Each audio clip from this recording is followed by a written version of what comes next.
अगर जिस व्यक्ति के ऊपर इन्होंने आरोप लगाए हैं वो व्यक्ति भी अगर अपनी बात रख सकता है हमारे चैनल के माध्यम से, उस व्यक्ति का भी स्वागत रहेगा।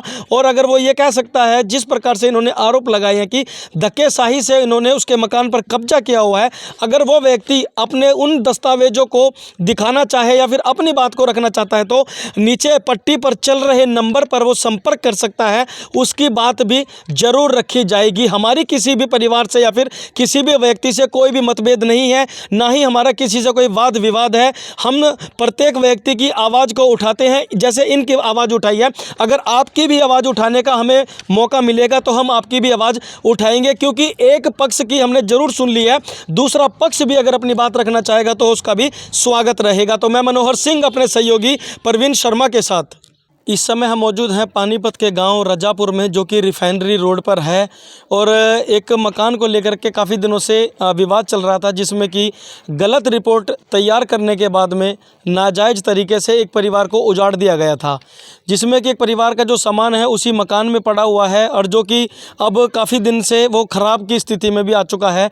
और उसी को लेकर के आज एक बार फिर से कोर्ट के आदेश आए हुए हैं और कोर्ट के आदेश के बाद अब क्या कुछ जो रिजल्ट है वो निकल करके आया है, क्या कुछ जजमेंट सामने आई है, उसी को लेकर के आज एक बार फिर हम पानीपत के गांव रजापुर में पहुंचे हुए हैं। और जब से कोर्ट का जो आदेश आया हुआ है, इस परिवार के चेहरे पर कहीं ना कहीं खुशी का माहौल है, क्योंकि अब जिस मकान से इनको निकाला गया था वो मकान अब दोबारा से इनका होने वाला है।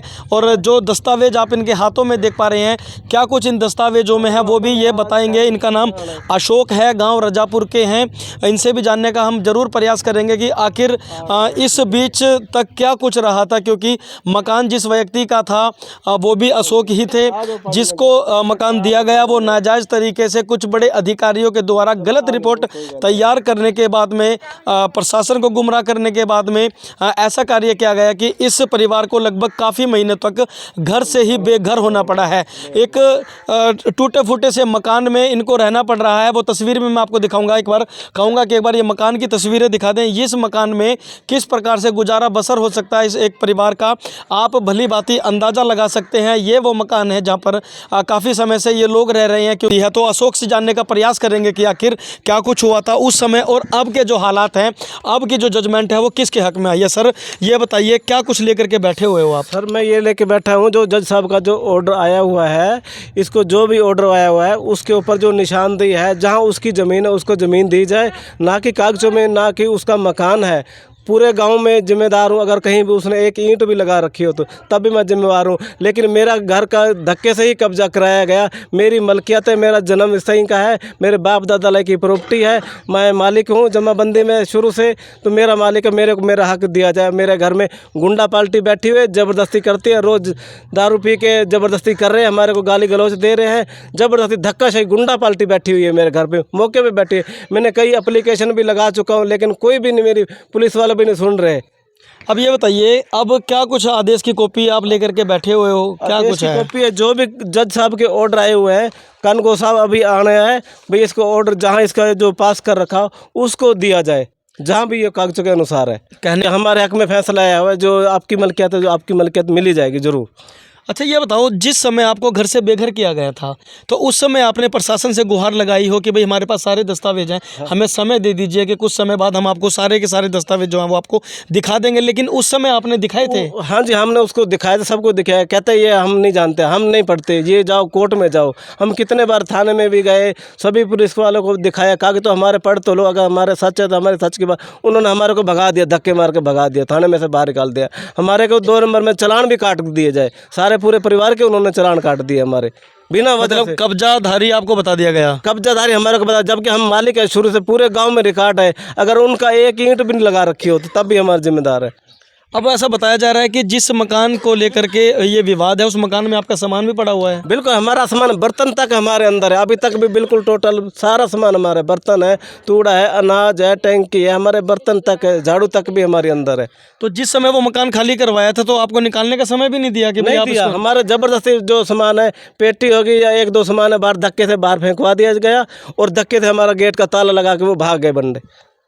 तो अब तो ताला लगा हुआ होगा ना उस मकान पर? अब ये गुंडा पार्टी बैठी हुई है, तीसरी चौथी तो गुंडा पार्टी बैठी हुई है, कोई भी नहीं है वो। रामचंद बिठा के गया हुआ है। ये रामचंद कौन है? ये रामचंद सोनीपत डिस्ट्रिक्ट का रहने वाला है, गांव झूंडपुर, जिला सोनीपत का रहने वाला है। यहाँ का उनको क्या मतलब था आपको घर से बेघर करने का? उनको मतलब ये था कि जहाँ मेरी ज़मीन पहले कई ज़माने में इस गांव में रहता था, भाई रहता था, जहाँ तेरी ज़मीन बनती है तू अपनी निकलवा ले, जहाँ भी बाड़ा है तेरा। तो उसने ये बोला कि मैं तो इस घर में धक्के से घुसूंगा, मेरा घर है ये। ऐसे कैसे उसका घर बन जाएगा? ज़बरदस्ती है ये। तो आपने बातचीत करी थी उससे, तो उसने क्या कहा कि भाई उसने ये बोला मैं तुम्हारे को भगा दूंगा, गांव से मार दूंगा, जान से मार दूंगा, क्यों मार देगा जान से? परिवार को मार दूंगा तुम्हारे को। मेरा ये कहता है कब्जा है, कब्जा करूंगा मैं धक्के से।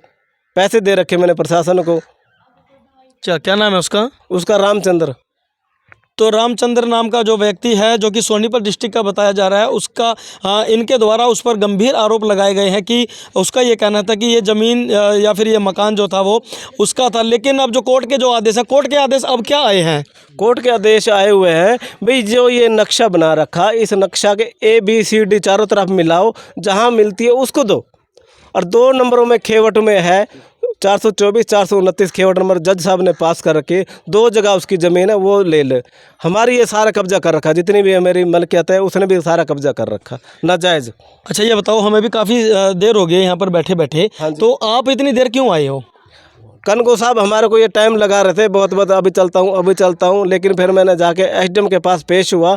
SDM ने एप्लीकेशन लगाई, उसने SDM साहब ने फ़ोन किया भी आपने रजापुर जाना है। कहते ठीक है अभी मैं जा रहा हूँ, रास्ते में हूँ, लेकिन बैठा वहीं है कनगो साहब।